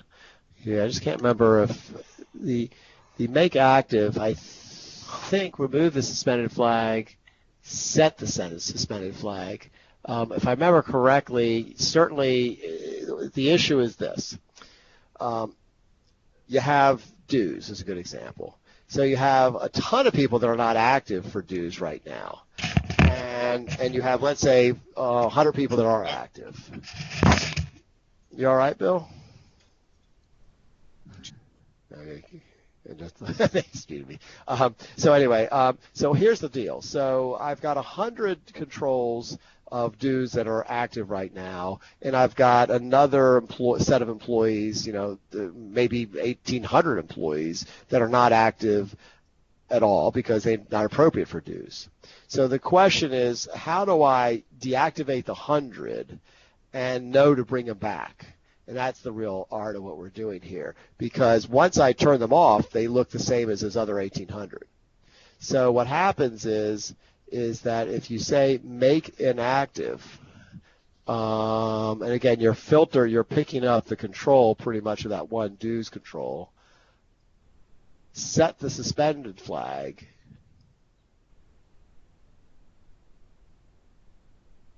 and you can even do that if you want. So process of history exists. Let's say you don't click anything. Then based on this filter right now, and if I just went ahead and just picked a dues, let's just see if I can find a dues real quick. After tax. I don't know if that's dues or not. It's probably not dues. But anyway, so if I did this, then it would suspend, it would make them inactive, and then set the suspended flag. Then I see now. So when you come back in, how do you actually go ahead and filter for the ones that were suspended? And all you would do is this. Make active. You would remove the suspended flag. And there. That's the part I was missing. So there you go. So now what you'll do is you will then say remove the suspended flag, just flip it back as you make them active, but filter on the ones that are suspended. And thereby they'll all go off, and you'll know just to bring back the ones that were just the 100 that you set and not the other 1,800. So that's the design there. And again, a lot of times it's used for specialized summertime processing, where some of these people are still coming in during the summer doing some summer hours, but we don't want the normal types of deductions to kick in. But there's other ways to handle it. There's lots of different ways to skin the same cat, but that's just a way that some districts prefer to do it. Yeah, mass create tax auth records for EIT. I just can't remember what that does, but that was an ability, I guess, to just mass create records. I think we did that as a way to sort of start off some work that we did a while back. I'm just not sure if it's appropriate anymore. Mass employee status change. I don't even remember that one. Yeah, I'm not really sure what this does. Old status is active. New status is terminated. I guess I'm mass terminating people. Not sure how I would do that, but I guess maybe it has range of employees that in theory you would filter for to mass activate or mass inactivate. I could see it with maybe some type of inactivate. Maybe you're inactivating people. So I'm just not really sure what this one's about. It's really a long time ago before it was written, so I'd have to look into that. Update employee job allocations. I have no clue. This is interesting to me. Don't know what the heck it is. This is new. Yeah, Bill, I don't know. Not sure about this one. This one was definitely new. I'm not sure. It's a report, I guess. Yeah, it's a report object. Yep. It's called Mass Update Employee Job Allocations. So what it looks like it's used for, my intuition tells me that based on a range of employees that you can come up with, go find their default allocations and update something to something.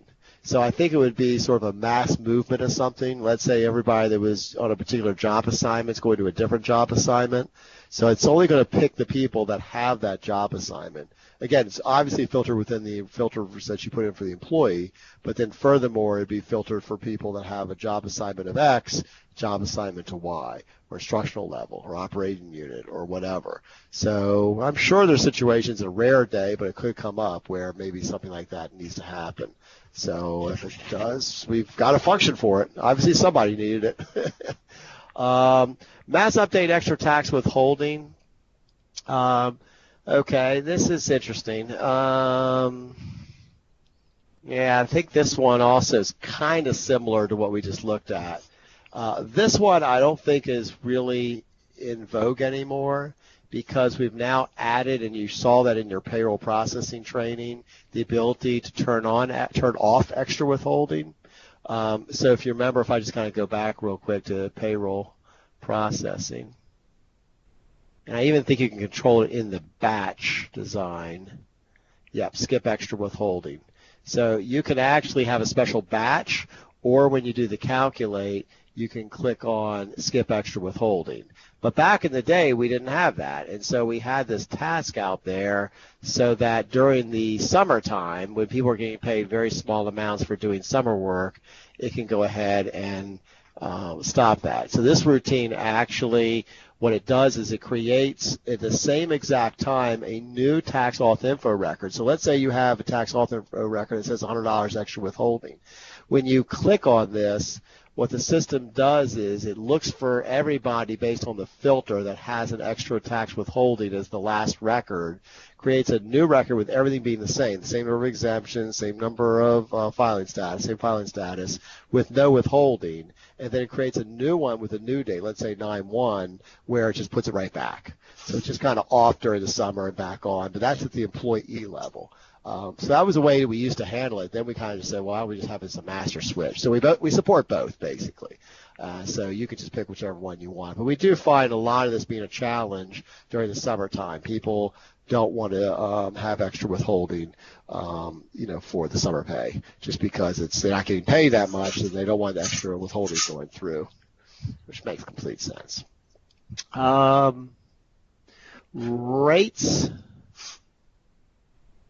This screen's interesting. It can mass update an employee rate. So again, if it's a union dues, you can actually use this also as another way to do it. Try to find some dues here. Come on, got some dues. Union.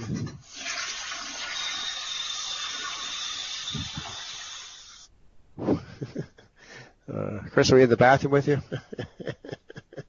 Anyway, so do we have dues? Do you know? I don't even know if we do have dues. No, I guess we don't have dues. Well, anyway, let's just pick any one. I'll just pick this guy here. I think you then double click it. No, oh, you hit employees. That's right.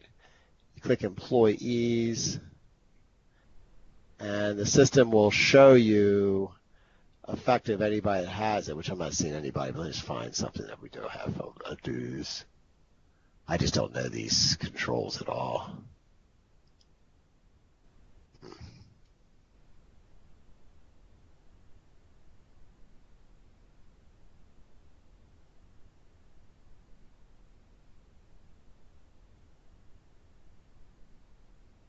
Yeah, not a very great screen because I don't have the person's name in here.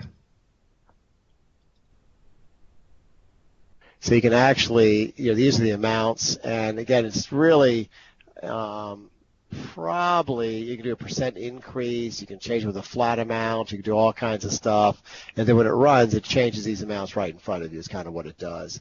So you don't have the names on here. This is sort of standard software. We haven't really mucked with it at K-12 much, but it's a way to kind of look through and mass update the rates kind of interactively without importing and exporting. Most people like to import and export them because they feel like they have better control of them, but we do have a functionality to kind of do it online, which is what that's for. Reset employee other auth info is used really for our medical worksheet. We have a whole medical worksheet. I think we've talked about that before, where you can update the override amounts because people change their benefits mid-year, and we can kind of do a real accurate change in amounts that are owed to either us or to them as the year finishes. And then the year finishes. And so this can go out and just create sort of a new record basically for that employee with their same status. So if they're family and they have some override going on, you need to clear that out for the beginning of the next plan year, and this program can help you do that.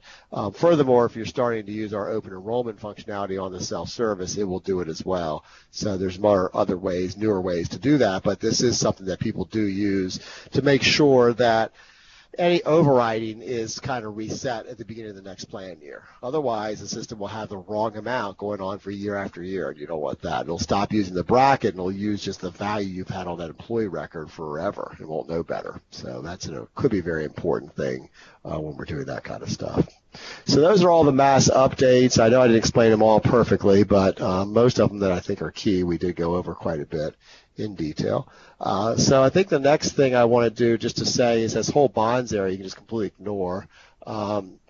We Bill, we talked about this internally at a certain point, and we never came to a firm conclusion of issuing a work order to remove the U.S. bond functionality from the system. We built it. It was all built by K-12. The only district we ever know that used it was Hazleton, and we actually found out they're not even using it anymore. They, of course, have an upgrade to this version, but I think it's an area that we could actually remove. It's just kind of my thought process. Save the objects maybe just in case, put them in a folder and just remove them all. So that's something that you may want to talk internally with Debbie and see if we want to make the move and blow out the whole U.S. bond section. That's about all I'm going to say about it. Okay. So before I get to salary update and budgeting, I'm going to check the time. So we have a half an hour, and the salary update tool is pretty big. And so I was thinking of skipping it for right now and working around it and picking it right up as the first thing next time, Brenda, unless you particularly want to focus on that now for some reason. Nope, that's fine. Okay. All right, sounds good. So I want to talk about that direct positive feature because actually it's a pretty cool thing that we built recently. So this export pre-notes and void transmit pre-notes is functionality you now have where you can go through, and I think this should work for me today because I did set up my direct deposit last time with you for my folders. You pick your bank account again. Payroll template, so it needs a template. I can't remember why it needs a template, but we'll go ahead and hit preview. I believe it produces a report. It goes ahead and creates a file. And we see that we've got these people in there, although I can see the employee name should be expanded a little bit. So these are the 7 people that happen to be in a pre-note status right now. Okay? So what it did, basically, if I go to the transmit function and click on this, it generated a $0, these are all the dollars, a $0 pre-note file that you send to your bank. And so if I close this and say, did the transmission work properly, then at that point, the pre-note flags are removed because the system assumes that it went through the banking system and there's no reason to leave the pre-note flag. Right now, you'll simply respond to, if the bank comes back to you and says that account is not valid for that employee, you'll respond at that point. But right now, you feel cleared that you can go ahead, you can do a full direct deposit regardless of whether these people, well, you just could do a normal direct deposit. You won't give them a check because you'll have already pre-noted them. So it's kind of done, if you will, maybe a few days before. I don't know, you got to work your bank, you got to talk to the bank and find out with a semi-month, for instance, what the schedule should be. But I would, at a certain point, run it. If I run it again now in preview, I should get no data, I believe, because it's removed it. It's all gone. So I think just a simple way to just get it back would be to go to any employee. Let's just take our Amanda person, and we'll go here, and we'll change our bank account to a 5. Pre-notes it automatically. Okay, no problem. We'll go back to payroll tasks, and we'll go again, pre-note, preview. It's going in that same folder. Okay, transmit. You get the idea what's going on. There it is. Boom. Once you say it's worked properly, then it relieves the pre-note flag at that point. If you said no, then it would not. In the folder I showed you before, it goes down to the archive when the transmit's hit. So it's using the same series, if you will, for the pre-notes. There is one setting that you should know about that's important that you may come across sooner or later under payroll setup. And it's going to be where? Right there. Do you see it? Do not pre-note. So if you do that, okay, then a whole nother effect starts to occur, which you probably can already imagine. So now I'm changing her back to 4. And notice the pre-note flag did not flip. So the only way that pre-note flag is going to flip now is if you manually flip it. But basically, it's not going to flip it on its own. And you're kind of in a mode that you're saying, I'm so good, I don't need to pre-note, the hell with it. And there are some districts that take that attitude, quite honestly. So we added that functionality recently to basically shut down all the pre-noting capability, as well as adding in the mid-pay cycle pre-noting capability. So hopefully we can get to achieving the goal, though, of no checks, right? Because we're all about no checks. At least the districts try to be like that. Okay. So that's why I wanted to tell you what that little section was for.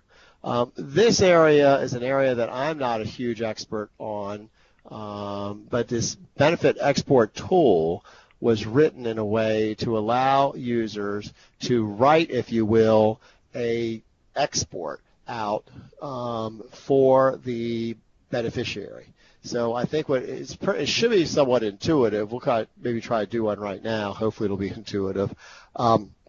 I know that Debbie and Kevin wrote most of that, and I'm not sure what kind of training, Bill, that they have done in the past on this tool. So I would, kind of as we had before on the overtime calculation and comp time calculation, that you consider trying to find out if this export benefit or employee benefit export tool has been documented and or trained internally just to us. And then again, we need to provide that training. We can maybe record something and provide that and make that available to Traca.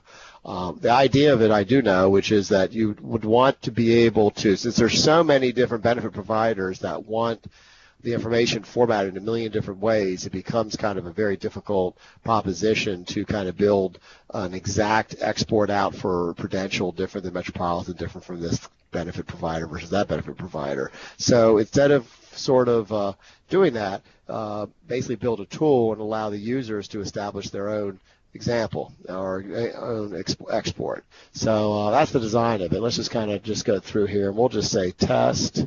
We'll say test provider export. Let's see what the choices are here. So benefits enrollment, payroll deduction, or actual payroll deduction. So I guess this would be what it's going to be. This is what it was. And this is the enrollment. The enrollment being like their census, if you will. It must not be benefit enrollment.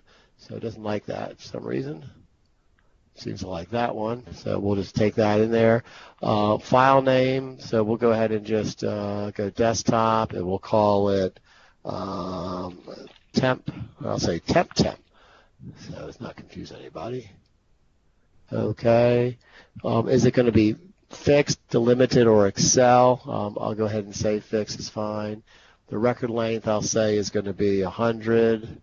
The fill character, I won't put a fill character here. I don't know what a blocking factor is. Sort order. Okay, I'll pick last name. Payroll control. What's it want? Pay control code. Active order number. Not sure what it's asking me for. So that's the thing. I'm not sure about all this. So then there's filters you can set. So you can then set a bunch of filters. I'm trying to think here are the lines.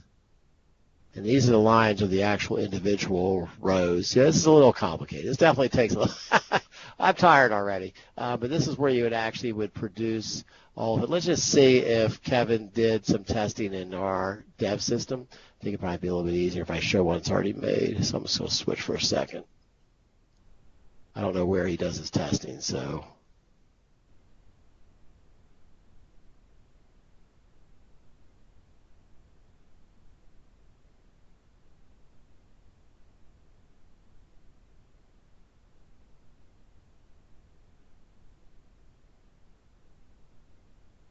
Not there, obviously. I'll just try one more place, which possibly would be actually in here. He may be doing it in North Carolina School District Dev. He spends his time in North Carolina.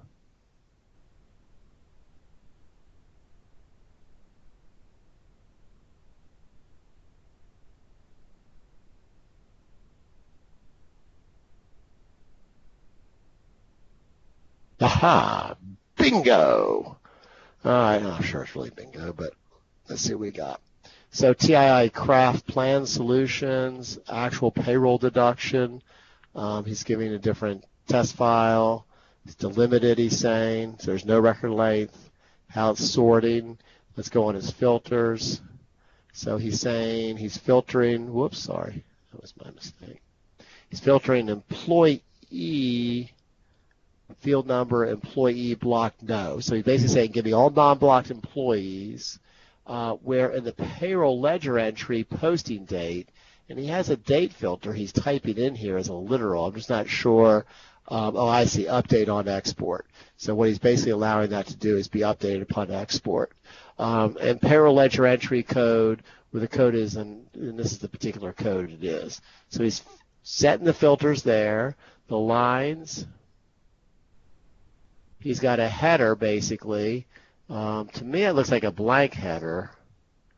I guess there's fields. Hold on. Oh, yeah. Oh, no, it's not a blank header at all. So this is all the fields. Data type, source. I'm just trying to think, where's the formatting here? Let's see.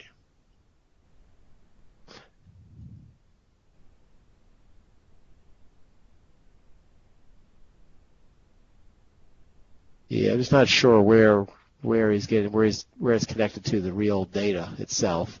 How does that know the file creation date or time? I mean, he wrote that in text, right? Yes, he wrote that in text, but I'm not sure exactly where it knows to do that. Anybody have any idea? It's a date, but I'm just not sure why we know it's that date.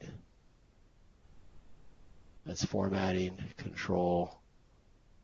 Yeah, so that part I don't really understand exactly is how does that work. So it's definitely something that we probably need some more training on. I'm just guessing my way through it. But if we ran it, let's just see if we can export the file. He's going to allow me to change it now to my own folder. Now, it's his folder. Let me just go to my folder. So I do a direct deposit. Okay. client ID, plan number, plan. Not sure why it's asking me this information. Blocked equals no. You can see all this stuff is coming up. Payroll control. I'm not sure where the date filter is, though. There's that date filter. So I'm going to go ahead and just hit OK anyway. Now we got an error. It stopped because we needed a higher date somewhere. So anyway, so you guys get the idea. I don't know exactly how all this works, but it's an area that's pretty powerful, but I'm not sure, A, it's been 100% completed, and I'm not sure that I know how to train people on it, but it is an area that's going to become important. These guys are the ones that are already kind of pre-designed, generic ones that have been pre-designed. And again, whether they work or not, even Prudential 457B export, they might have 4 or 5 different versions of that. So again, it could be a little difficult just having even that version be the right version. That's why we wrote this tool in the first place. So just want to let you know that. We have a generate EEO report capability that's more of an HR functionality. We have this mag media down here, which is the W2, the federal W2 magnetic media. So that's where you run your magnetic media for the federal government. Pennsylvania has its own version, but Ohio, I think, they just take the federal one. Most states just take the federal one as well. But Pennsylvania, of course, they have to be different. Ohio, I think, in this area doesn't have to be different, thank God. So that's good news. Other areas that are task-oriented and I want to talk about, I guess, is getting the state reporting. So let's just kind of go state reporting here. And let's look at Ohio. So Ohio, I'm not probably a super expert on the STRS workspace and SARES workspace. Are these areas that you've been trained in already, Brenda? Do you know? As far as this system? Yeah, exactly. No. Yeah, I know that right now we're using the USAS part of that, the create auto post file for Princeton. And if Princeton goes off our system, then it won't matter anymore. Right. That was designed for the gross payroll, which is the first one, and the board distribution, which is the expenses, to send it to state software. So I know that's what the USAS was all about, but I'm not sure, if whether that's still something we have to worry about. The unemployment tax export is an export we just worked on, I think, just recently. This is the one that I'm not sure if we've advanced the fix to it. Bill, have we advanced the fix to it? Do you know? Bill might have stepped away. Bill, you there? Yeah, I think he's recording, but I'm not sure he's with me here anymore. Anyway, I know that's the one that we were struggling with. I know we made some changes to it. So that one I know we've had recent work on. So that's the unemployment report. The state reporting setup, I do know that there's a lot of areas that are important in here. They're kind of hard to explain until you get to the end of the year financial reporting. The EMIS reporting for the financial side is what these first 2 tabs relate to. But they are important. I can see that it's not really filled in. Am I not in Perkins? Oh, I didn't switch back to Perkins. I knew there's something that didn't feel right. That'll do it every time. I know it is. You know what? All right. I'm talking to somebody else. I know. I'm just teasing you. Let me go to state reporting. Sorry.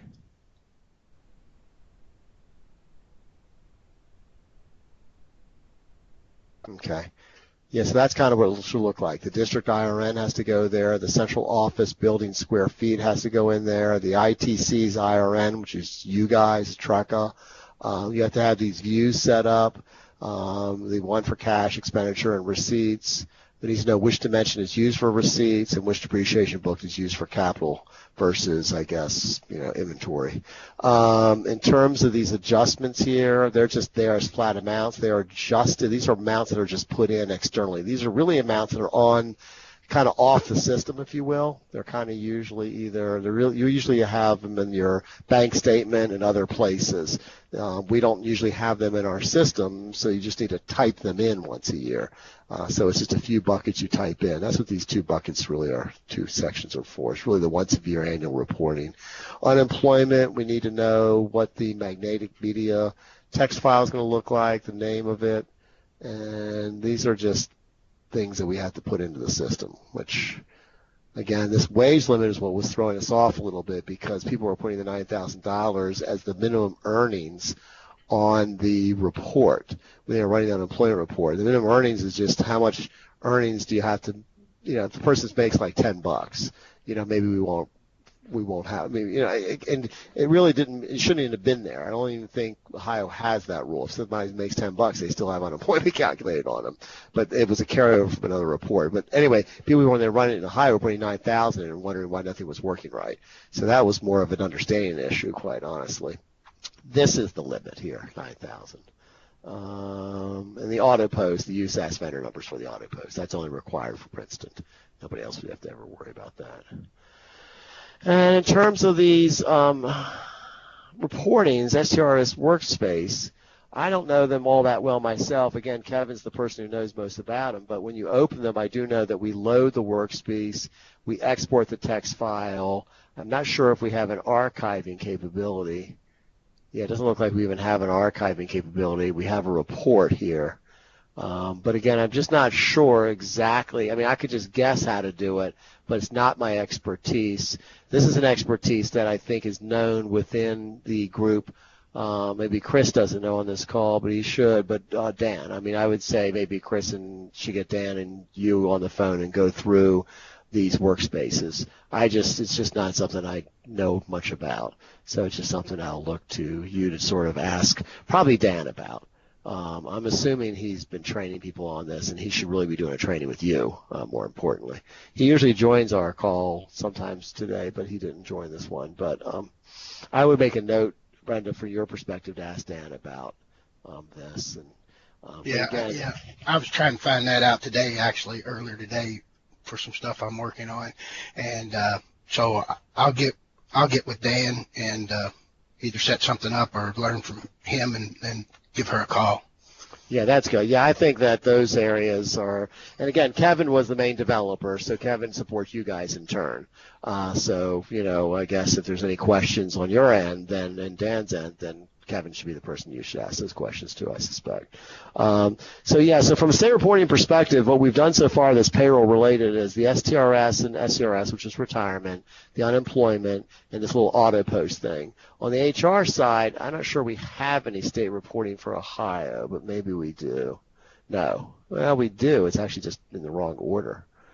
We have the assignment salary updates and the assignment stuff. And again, that's another area, Brendan. I don't know how much you need to know about that. This gets into the EMIS assignments for purposes of reporting. I think it's twice a year up to EMIS, people's assignments, both as an employee as also possibly as a contractor record. And again, I'm not sure if you know a lot about that. It's kind of if you don't have a lot of EMIS background, then the conversation gets awfully confusing very fast. I have none. For people. Yeah. Now, Bill, are you there? Nope. Okay. I'm just going to write a note. I just notice things, every time I open the daggone system. We've been trying to keep this stuff alphabetical, and somebody put this Ohio at the bottom when it should have gone before Pennsylvania. So this is HR state reporting menu. I'll say it's Pennsylvania, Texas, and then Ohio. Everybody knows Ohio comes before Pennsylvania and Texas. Especially in football, right? At least this year. Anyway, so when we get back to payroll, I mean, the areas that we're going to really continue on is mainly in the salary update worksheet area. We talked about encumbrances. We talked about the accrual. We know how to process. But I think we need to get into that area and how to construct payroll controls. And payroll controls, we're going to go through this section fairly heavily. Not activations, but base amounts, brackets, rates, payroll control groups, calc orders, method steps. All this stuff is what gives us the tools in our tool belt, if you will, to construct any control that we can ever think about. So that's really an incredibly important area in the system. By the way, the GTL setup is kind of a funny screen. Those rates should be somewhat familiar to you. Those are the rates that the government have had since, I think, 1945 or something. They've never changed them. So I don't really understand that, but it just is what it is. So we never, I mean, you theoretically could change them, but please don't. Just let them hang out. But we can go through some of this other setup in the next 7 minutes just to kind of make sure we kind of cover this before we jump off. My next two sections I'm going to talk about is the salary roll and payroll control design, which is mainly going to be section 6, which will be, I guess, we're set for Wednesday. Is that right? Right. Yeah. Well, payroll setup, one thing, let's just look at payroll setup and see if things are interesting to you. So this is the general tab. Active employees, I think, is just coming up and computing real time as that screen opens. And my assumption is it's payroll, and it's probably using the the blocked field, and it's doing a query saying, give me all non-blocked records. How many do I have? So that's probably an easy way to always know how many non-blocked employees you already have. The country region, so that's an interesting region because the U.S. and Canada are the choices there, and we will be trying this and see what happens to our system when we switch it to Canada, because in 2 weeks Linda and I head out to I guess it's an hour and a half outside of Calgary to do a red deer. I guess I don't even know where it is. It's somewhere up. It's going to be freezing. That's all I know. But we're doing a beginning requirements analysis. But they purchased the system. They already have an older NAV system, but it's not K-12 Enterprise. And they're coming off of that and wanting to go to our product. So we're going out there and trying to figure out what it's all about. But so you'll see us probably have to add more capabilities to do Canadian stuff. But hopefully if we do our job right, you'll never really feel them or see them. The repayment control code, repay control code, comes into play, I think, one of two places. One, I don't think one is when it's only when you void a check. I think it's if you remember I told you if you void a check and you don't clear out the entries, it has to kind of stick it in some kind of control, the net pay amount, because what we're doing is we're just putting back in cash, $1,500 of net pay, and we're just sticking it somewhere. And then later on, in theory, you would do a little mini payroll journal. You just would take it out and just cut a check. You would just sort of, And if the repay is just going to the general ledger somewhere, then maybe you just cut the person a check from AP out of the payroll bank account, and you just basically hit that same wash account. So this basically connects back to the wash account possibly that's going to be used as the replenishment of the cash, because the dog ate my check. It's that kind of concept. So anyway, so that's what that one's for. Employee resource integration would be used if we were using job costing, which we don't ever use, so we never check that. Multiple employer calculations, I have no idea what that's been there forever, and I think we just always use separated. I'm not really sure even what that does. I probably should know, but I don't know what that really does. The next field, I do know what it does, and we talked about that I think last time, didn't we? Were you on the call? We talked about that last time? No, I don't know if you were, Brenda, but we when you can set up a payroll control, you can tell it to go each pay period, or maybe the first one of the semi-month, or maybe the second one of the semi-month. Let's pretend you're biweekly. Well, in biweekly, you sometimes have 3 pay cycles in a month, right? Right. So the question is, when determining when those settings are set, whether this is the first cycle or the second cycle, do you want us to use the check date, which is the pay date, or the period end date to determine that? So if you just simply look at date math and look at all your cycles, which date do you want us to use to determine that? And most people use check date. Now, the reason I suspect check date's always what you want to use is because employees, when they think about you taking a deduction, if they know the deduction is the first one in the month, they're thinking based on check date. They're not thinking about period ending dates. They could care less about your period ending dates. So that's why you're going to get more questions if you pick period ending date, in my opinion. But we've had one district that really wanted period ending dates. That's why we built it, I guess. So pay date's probably a good way to do it. But so you got to make sure it's picked that way. Labor unit of measure, I don't think we use it for anything. I think that relates to the job cost thing. Primary date for time journal. So on time journal, is it the system work date or the date entered? And the date entered can be real important if you're trying to say that these hours are related to what period, if you will. and what job. This really relates to jobs. We just had a lot of discussion about this in just recent days, where jobs are being set up. Let's say the jobs are rolling, and based on the new job, it's on like an hourly worker. It starts on 7/1, right? 7/1, and so we're at the end of the year. We're in June, and we're actually in July, and we have timesheets ahead of us. And some timesheets relate to when this person was working last year, and some is this year.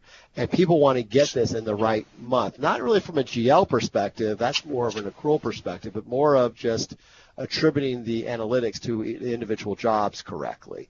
And so for the system to do that, it really needs to be using the enter date worked and not the system work date. If you use the system work date, then it kind of forces all of it to still be considered to be the same date. You theoretically could get it to work right, but you'd have to change your system work date halfway through doing the data entry. So it's just a little nuance there, not that important, but could be important. Again, during the time journal, there's a field called payroll job start date, and you have to show that column, and then you would then basically override that.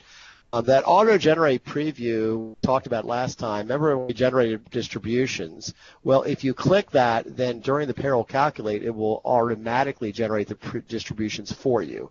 And that's good. And then then you have to have the distributions there to do budget check, although we couldn't find budget check. If you remember, it wasn't on the screen. It was kind of defaulting off. I think we could put it back on. We did put it back on, but it defaults off, which is fine. We accepted that. But if they did want to do budget check, then you probably would want to click this and even click this. This forces you to make sure that the payroll fits the budget. In other words, you can't post. If you've transmitted and you're checking and you're forcing the budgets to be allowed, then you would not be able to post until you move dollars around to support that payroll. Pretty complicated thing to do, but that's what you'd be required to do at that point. That'd be the most locked district that would that'd be really locked down. This I'm absolutely not even going to explain. This is the craziest thing you've ever seen, but for districts that actually need to cut checks back and forth fund-wise to the fund that pays the payroll, they have to cut real checks. Just for auditor purposes, we support that capability. So during the liabilities to AP, the system can create additional AP invoices that then suggest vendor payments are used to allow people to generate checks that are going out of one fund, paying the master fund off for doing the payroll on their behalf. And I know that's not something you do in Ohio, but it is something that they do in North Carolina, which is why that's there. There's a do not pre-note flag. So we talked about that today. Numbering is pretty straightforward. It's just what series are we using when we're doing the liabilities to AP for the AP checks. Quarter recalcs, if you're doing quarter recalcs, which we kind of talked about, that carry forward balance thing, end of year carry forward. Budget employees is part of our salary update tool, which we'll talk about next time. And then allocations. Remember, we were creating allocations. Do you want the system to have the system just do them in a numbering sequencing? If so, what's the number series? This is where the number series, you'd be picking which number series to use. Then we have this thing called application rules, which is stuff that we put in completely K-12. It's probably the most extensive part of the system, and I think in respect to everybody's time, if you can remind me next time, Brenda, I think I'll just continue finishing this one screen before we pick up the salary update tool, because this is I can already tell this is still another about 15 minutes worth of discussion, the rest of this whole screen. Okay. There is a lot of little tricks here that are good things to know about. Once you hear them, you go, hey, that could be pretty cool. So we'll do that, and so we'll pick up with payroll setup. There's not much more setup-wise I feel like I need to show you. I want to show you the salary update role and budgeting tool, and then get into payroll calculations. And at the end of next time, we'll see where we stand, whether we need number, I guess, 7 at that point. I've lost track. Anyway, so I'll see you on Wednesday at 2 o'clock. All right. And, Bill, you can stop recording. And anyway, appreciate the time. And let's see if Bill is there to stop the recording. Well, I guess if I stop the meeting, it'll stop the recording. Yeah, I hope he's okay. Anyway, well, you take care, guys. All right. Everybody. You too. And, Thank you. We'll talk soon. See you Wednesday then. Okay. Bye. Take care. Bye.